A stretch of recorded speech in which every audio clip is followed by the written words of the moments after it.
las elecciones de 1962, en el Perú, los principales candidatos fueron Víctor Raúl Haya de la Torre, Fernando Belaúnde y Manuel Odría. Los escrutinios parciales arrojaban un pequeño margen en favor de Haya de la Torre. El Comando Conjunto de las Fuerzas Armadas reclamó un fraude electoral y derrocó al presidente Prado. Una junta militar de gobierno al mando del general Pérez Godoy toma el poder. El general Nicolás Lindley sucede meses después a Pérez Godoy. En 1963 se convoca a elecciones y Fernando Belaúnde Terry es elegido con el 39% de los votos. Belaúnde contaba con el apoyo de las Fuerzas Armadas y mantuvo una alianza con la democracia cristiana. En el Congreso predominaba una mayoría apro-odriísta, crítica y hostil.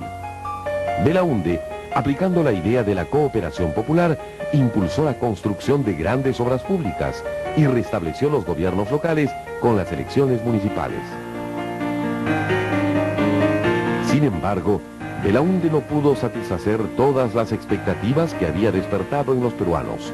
Con los agobiantes problemas nacionales, como el de la reforma agraria y el petróleo, no hubo soluciones inmediatas. Entonces surgió una ola de descontento social y aparecieron brotes de guerrillas al estilo cubano. En 1967 se vivía con una fuerte crisis económica, fiscal y con una devaluación traumática del sol. La renovación de contratos petroleros originó en 1968 el escándalo de la Página 11, que suponía favorecer a la IPC en contra de los intereses nacionales. Este fue el detonante de la pugna entre Belaúnde y el poder legislativo que impulsó a las Fuerzas Armadas a perpetrar un golpe de Estado institucionalista con la prédica de que los civiles no podían resolver los problemas nacionales y mucho menos garantizar la estabilidad del país.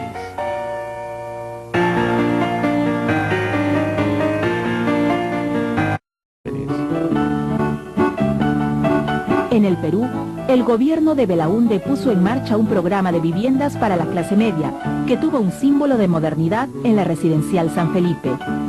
Se inauguró el Aeropuerto Internacional Jorge Chávez, el más moderno de Sudamérica en esos años, y para agilizar el tráfico en Lima, se construyó la Vía Expresa. Se inició también un vasto programa de irrigaciones en los valles de la costa norte, como los de Tinajones y Olmos. Y el viejo sueño de Belaúnde se hizo realidad.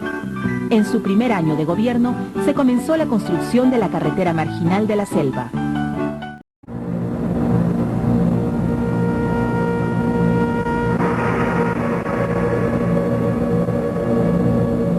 El 31 de mayo de 1970, a las 3:23 de la tarde, en el departamento de Ancash, se produjo uno de los más violentos terremotos que se recuerde en la historia del Perú republicano.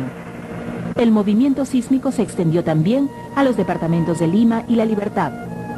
Pero la tragedia se agravaría más.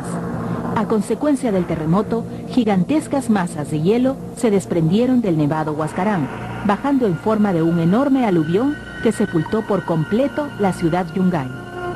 La tragedia dejó más de 70.000 muertos y se estima que 1 millón de personas se quedaron sin viviendas.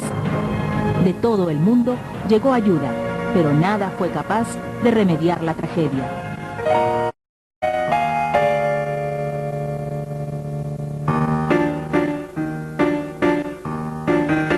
En la década de los 70, el gobierno del general Velasco y el Estado manejan casi todo el aparato productivo. Las empresas Pesca Perú, Petro Perú, Centromin Perú, Entel Perú, Entur Perú, hablan del volumen del crecimiento estatal. Se reestructuran ministerios, creándose los de Transportes y Comunicaciones, Turismo e Integración, Energía y Minas, y Pesquería. La oficina del Cinamos cumple un rol de control y organiza el aparato de propaganda del gobierno.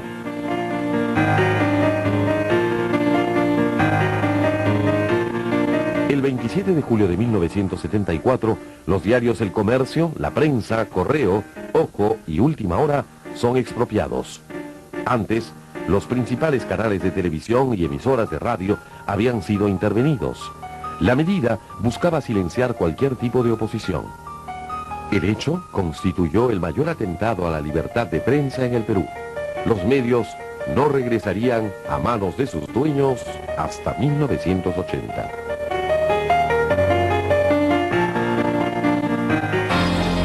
En octubre de 1973, muere en Lima la gran cantante popular Lucha Reyes. Su vida estuvo combinada de desventuras y de éxitos. Su entierro se convirtió en una manifestación multitudinaria con toda clase de gente que se agolpaba en las calles para darle su último adiós a una de las estrellas de la canción criolla.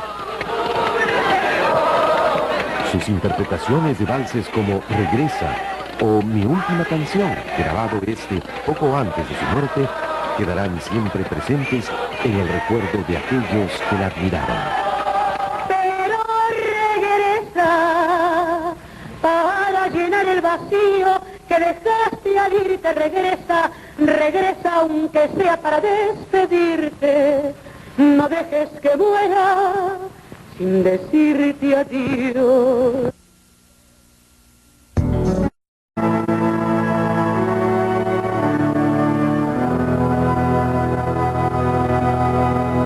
Desde fines de 1973 y casi durante un año, el Perú experimentaba los estragos de la grave crisis mundial del petróleo. A las fallidas políticas estatales se sumaba un aumento significativo de nuestra deuda externa.